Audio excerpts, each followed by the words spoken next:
ассалому алайкум ва раҳматуллоҳи ва баракатуҳу. Оина дар хоб ба маънои зан меояд. Мард дар хоб ба оина нигоҳ кунаду занаш ҳомила бошад, соҳиби писаре мешавад ки чун себи дукафон ба падар монанд мешавад.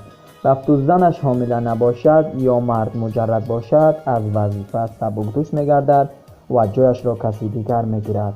рафту зан чунин хоб бубинад, духтареро ба дунё меорад ки ба худаш монанд мегардад.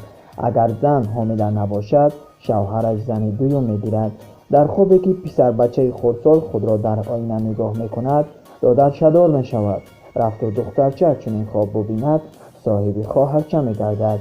баъзе уламо бар он ақидаанд ки оина дар хоб маънои бадоми фиреб ва хиёнати шахсони дурӯяӣ дар ниқоби дӯсту афроди хайрхоҳ афтоданро дорад. андиштан дар хоб аз вохӯрӣ бо нафари хатарнок ё ба даст овардани пули бо роҳи гуноҳ ба даст оварда шуда далолат мекунад.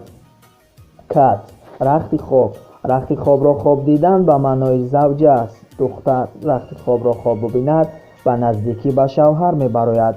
худро дар ҷойгоҳ хоб дидан маънои баргардонидани чизе аз даст додаро дорад. марде ки бистари худро дар хоб мефурӯшад, аз завҷаи худ ҷудо мешавад. рафту занаш бемор бошад, чунин хоб маънои фавтидани занро дорад. бистар хоб дидан маънои хизматгор ва истироҳатро дорад. нармии бистар дар хоб нишонаи зани итоаткор асту паҳнии бистар аз хислати хуби зан дарак медиҳад.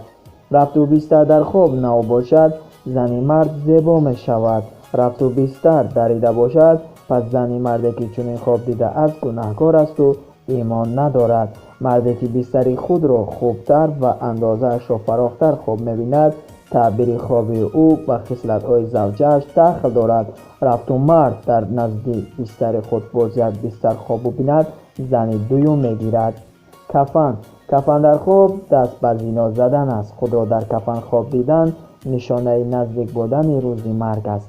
нафаре ки худро дар кафан бо сару пойҳои луч хоб мебинад, ба гуноҳ даст зада пушаймон мегардад. қурбоқа дар хоб дидани як ё ду дона қурбоқа шахси худотарсу бо тазаррӯъ аст. агар дар хоб дар хона ё мавзеи қурбоқаи бисёр ҷамъ шавад, ин мавзеъ ба ҷазои худованд гирифтор мешавад. қурқури қурбоқа дар хоб маънои ба хизмати роҳбар ё намояндаи ҳукумат раво бидан аст. дар хоб қурбоқаро қабидан маънои содиқона анҷом додани фармондаҳои Аллоҳ аст. агар қурбоқа дар хоб бо забони одамӣ ба гап дарояд, ҷиҳози хонаи худро нав мекунед.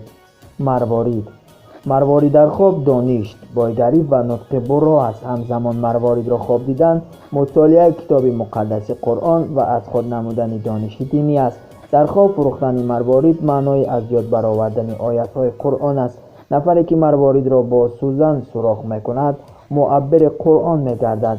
агар марворидро ба чоҳ, дарё ё чуқурӣ партоед, шахси машҳур мегардед. рафту дар хобатон аз қаъри дарё ё баҳр марворид ҷамъ оваред, ин маънои онро дорад ки шумо нони ҳалол ба даст меоред. баъзан шумораҳои марворидӣ партофташуда дар хоб аз шумораи фарзандон дарак медиҳад. гипс ба қуввату мавқеи устувори инсон, саломатии хуби зану фарзандон, имони ба қувват ва раҳоӣ аз бемориҳо ишора мекунад. баъзе уламо бар онанд ки дидани гипс дар хоб аз вохӯрӣ бо шахси дурӯя ҳушдор менамояд. ин буд якчанд хобе ки мо таббур кардем. боқӣ сарбаланду пирӯз бошед.